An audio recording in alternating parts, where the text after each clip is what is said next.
Hello and welcome to Diaspora Network, the program where we celebrate Nigerians making remarkable strides around the world. I'm Teniola Oyetayo. On today's program, we meet Canada-based Dr. Olugu Ukpai, founder of Challenge AIDS and Malaria in Africa. His mission was born out of the painful loss of his daughter to malaria and has grown into humanitarian work, providing medical outreach, clean water, education, and support for vulnerable communities across Africa. But first, here's a look at what's making headlines across the global Nigerian community. From public office to academic excellence, Nigerians in the diaspora continue to break barriers and redefine global leadership.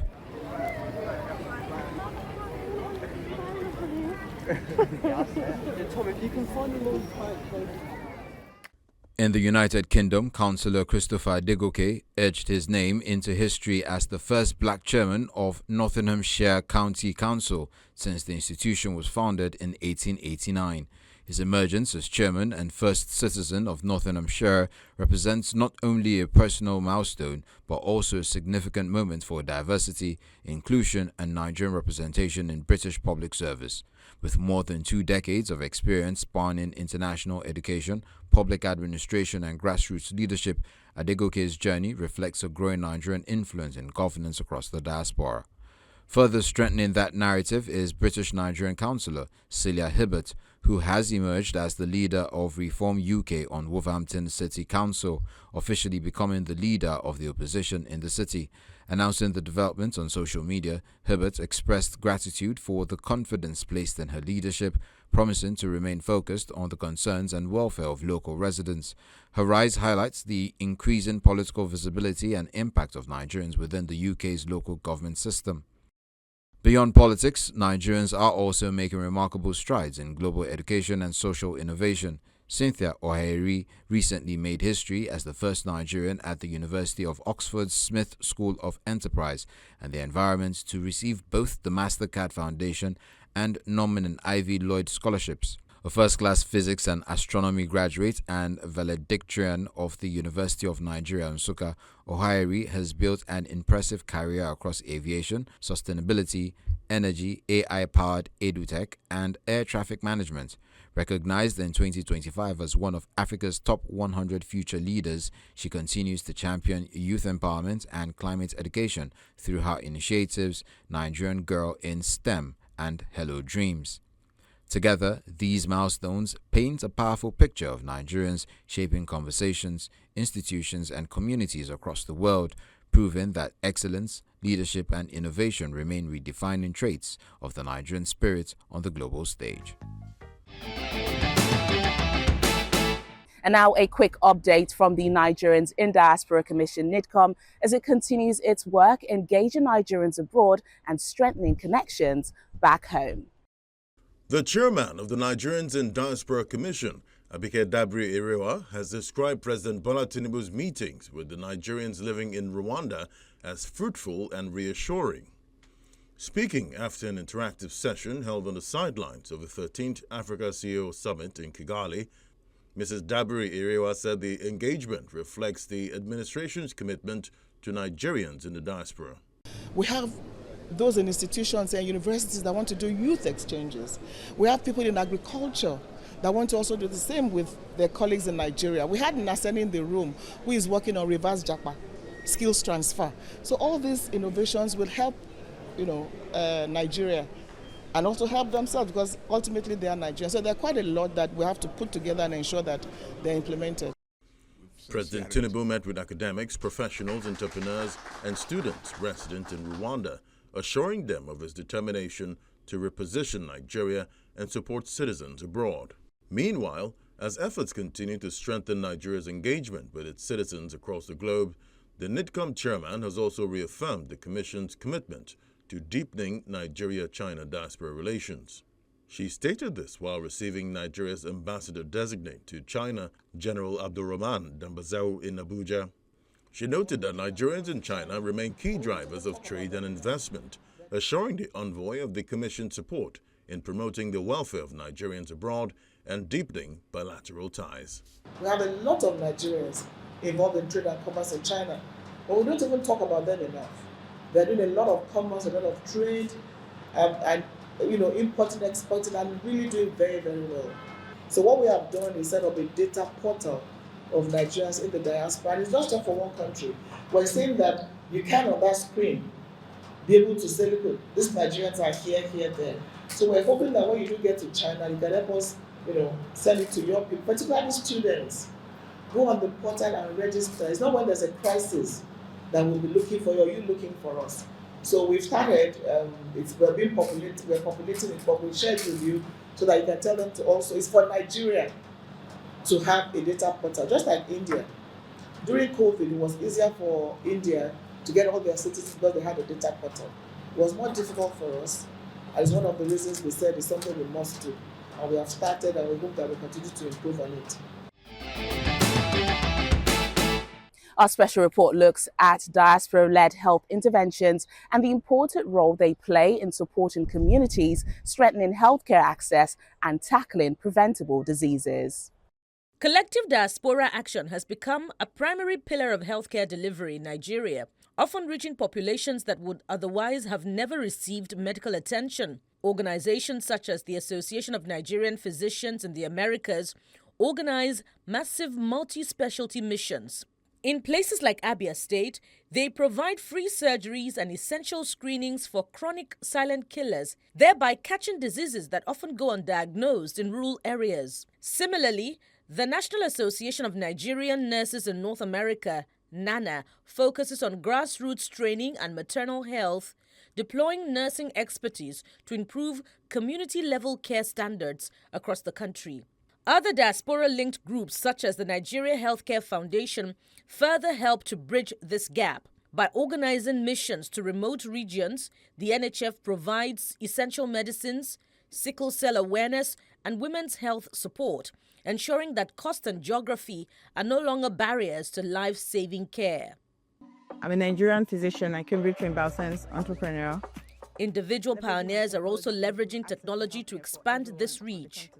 British Nigerian physician Dr. Funmi Adewara launched Mobi Health International, which utilizes solar-powered telehealth to connect underserved villages with diaspora doctors for rapid early diagnosis. 70% of people live in the rural hard-to-reach areas. They don't have digital skills, they don't have digital tools. Our solution provides access to doctors conveniently 24/7 through our walk-in clinics that have solar power. They have AI remote devices that allows the doctor to listen to the patient's heart sound and get real-time vital signs conveniently from anywhere in Africa. And tackling the billion-dollar drain of medical tourism by building world-class infrastructure at home, Dr. Modupe Elebuti Odunsi returned to establish the Marcel Ruth Cancer and Specialist Hospital in Lagos. By providing local access to advanced radiotherapy and surgical oncology, her intervention has transformed high-end specialized care from an international luxury into a local reality.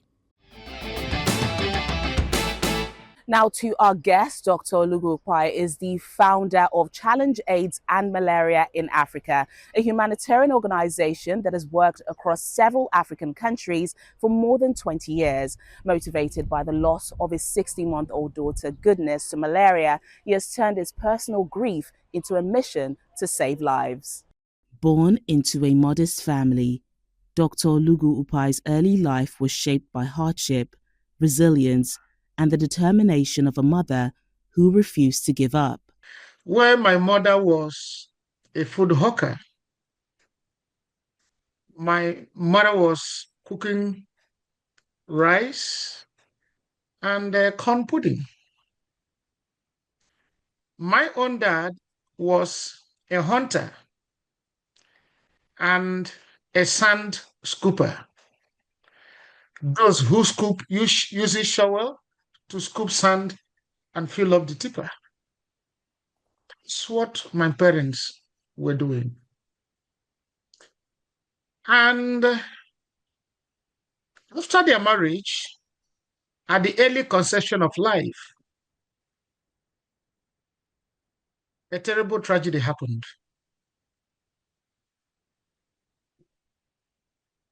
My father went to jail. He was sent to jail for fighting a man who tried to take his land, which he inherited from his father. Then that left my mother alone. My mother nursed the pregnancy by herself. Surviving in a country where there is no social assistance for single parents was a challenge that my mother faced. Many people advised her to go back to her parents, but my mother said, no, I promised for better or for worse. So my mother had to prove industrious and resilient. A young woman who was barely under 20, had to go and learn how to make corn pudding. That was what she used to survive herself and took care of the pregnancy. As you can see, my struggle in life and resilience started in my mother's womb. In 2005, while in Canada on a Commonwealth scholarship, Dr. Ukpai was separated from his family after repeated visa denials. Then came the news that changed his life. His 16-month-old daughter, Goodness, had died of malaria. Out of that grief came a mission. Every year, he returns to Nigeria and other African countries on medical missions, working to prevent other children from dying from a disease that can be treated and prevented. One day, I got a phone call from my wife, Esther, that we've lost one of our twin daughters to malaria because of this separation. My daughter, Goodness, waited until she could not wait any longer. They were twin girls, and we named them Goodness and Mercy. I saw them last when they were just 3 months. Then I left for Canada. I never saw her again until she passed. When Esther called me that she has died, I was broken. I was devastated. I began to blame myself. I began to be hard on myself. I began to question why I ever came to Canada, because I came to Canada for a greener pasture for them. Now I am here and then I'm losing these children. So why am I here? Just like if I have the power to give life or take life. After some times, I decided to pick up my pieces and transform my tragedies into doing something positive. I used up my credit card here as a student and bought malaria medications. And then I declared a war against malaria. I returned home to Nigeria and had 15 medical doctors. And we treated over 500 children of malaria and dewormed them and carried out so many surgeries. CHAMA was inspired by our grief. CHAMA was inspired by our loss. CHAMA was inspired by our pain. We said, no child, no Goodness should be left to die of malaria again, because every 35 seconds, a child under 5 dies of malaria unnecessarily. Still ahead, Dr. Ukpai shares more on his appointment to the Community Health Board in Canada and the work still needed to prevent deaths from malaria and other preventable diseases. Please stay with us. Thanks for staying with us. We continue our conversation with Dr. Olugu Ukpai, founder of CHAMA, as he reflects on the scale of his work across Africa and the urgent need to protect vulnerable communities from preventable diseases. We have carried out over 1,500 surgeries. They're on YouTube. Serving estimated over 10,000 people across 12 African countries. The objectives of CHAMA were modeled according to my tragedies. For instance, I lost my father when I was 16 and my mother when I was 14. So I became an orphan at the age of 16. My parents died of poverty diseases. My mother died of hemorrhage after childbirth. But it took long, like a couple of months. There was no one to help her. From our home, 5 poles away from our home was a hospital. But no one took my mother to hospital. And she died of poverty disease. My own father died of cholera, a waterborne disease. So not only carrying out the surgery that we have done, we've drilled wells in Nigeria, in Uganda, and across Africa. Because cholera is a waterborne disease. Malaria, to some extent, is also waterborne disease because female mosquito lay eggs in stagnant waters, and some people drink it. That gave them the sickness. So we provide clean drinking water. Not only that, malaria is a poverty disease.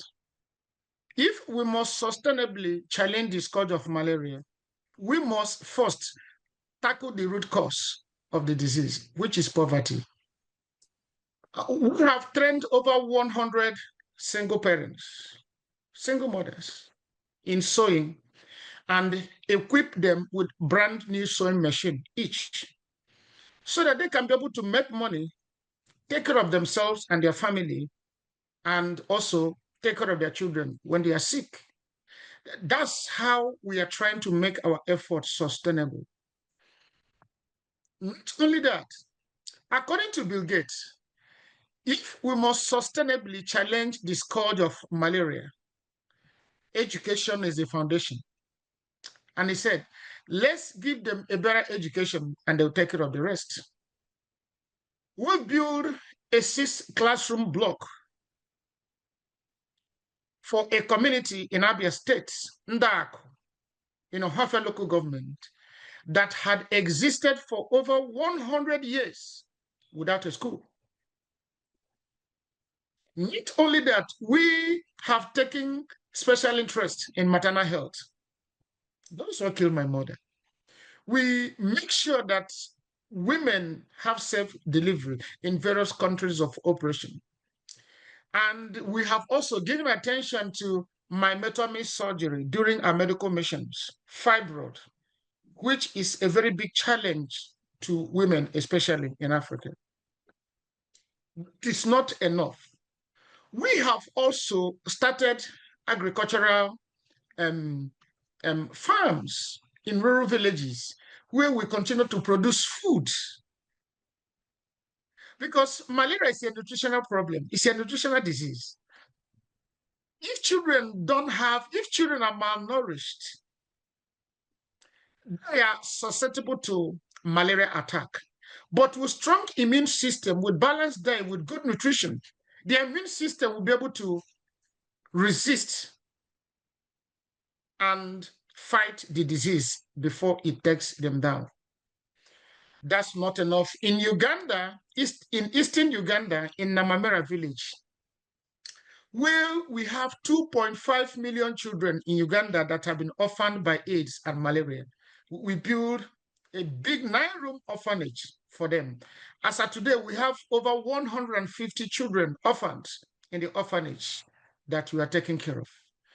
In northern Uganda, in Omai village, where gorilla has destroyed everything in the community, we build a school for a community where children walk 7 hours to school and 7 hours back. These are quite some of the projects that CHAMA has continued to do. In August last year, 2025, We carried out 57 surgeries in 1 week in Aba at New Era Hospital. Everybody, wherever you are, just come, because what is killing people now, especially in Nigeria, is not the disease, but poverty and neglect. Dr. Ukpai has also received recognition from the Canadian Senate for his significant contributions to malaria advocacy. In 2025, he was appointed to the Community Health Board in Canada. You know, I've been very strong in advocacy when it comes to malaria. And malaria is not a strong Canadian disease. Rather, it's only Canadian tourists that contract malaria. And in my research, annually, about 500 Canadians contract malaria. And why the healthcare system here is well developed, more than what we have back there in Africa, but out of personal experience and the experiences of friends, Canada still struggle with managing malaria because they don't have a lot of specialists in tropical medicine. And so when you have malaria, it takes time to get a specialist that will treat you, that will manage you. It is a country where a highly professionalized country in healthcare, that anything that is not your area, you don't venture into it. You don't touch it. Let me share a personal experience. I traveled to Africa sometime for medical mission. And when I came back, I was supposed to have a meeting with my friend Nelson Rhino. And I told him, Nelson, I'm sorry, I've been sick with malaria, but I can still have the meeting. He said, Olugu, no, no, no, no, no. Let's cancel it. I don't want to get malaria, so they don't give me malaria.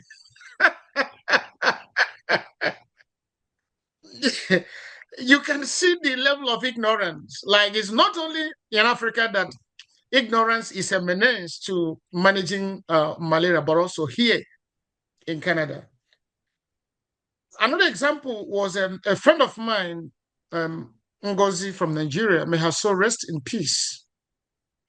She traveled home and came back and had malaria, and she was misdiagnosed as having Ebola, and she was quarantined. She shared with me before she died, but that was not what killed her. But she suffered. Like the medication, everything that was given to her was not what was wrong, until she had to order malaria medication from home, and they brought it to her. She took it and she was okay. So one of my roles as a member of the health board is bringing what you call cultural humility. Cultural humility is one, asking questions. Number two, it is learning from we, like people from the tropics who understand what malaria is, who has experienced what malaria is. It's all about learning from us, taking time to educate Canadians what malaria is, how it affects people, and how we think we can tackle malaria, while the doctors are doing what they're supposed to do. When you go to hospital, the doctor should be able to ask you if you had malaria before, what is your experience in having malaria, what medication do you normally take, what are the side effects of those medications that have been taken, rather than just giving you prescription for you to take. That's cultural humility. So first of all, I'm bringing education, diversity in the board. Number two, I'm also, because I come from a background where poverty plagued me and my parents, I am bringing an intersectionality approach to healthcare. Now, it's no longer about malaria as a single disease, but healthcare in general, because diseases has no boundary. Disease doesn't know black, it doesn't know white, it doesn't know green, and it doesn't know yellow. It's all about healthcare reform. It's all about advocating for healthcare reform so that healthcare will be accessible. And that brings us to the end of this week's edition of Diaspora Network. To watch this and previous episodes celebrating Nigerians around the world, visit channelstv.com or our YouTube channel. Until next time, I'm Tenyola Oyetayo. Bye for now.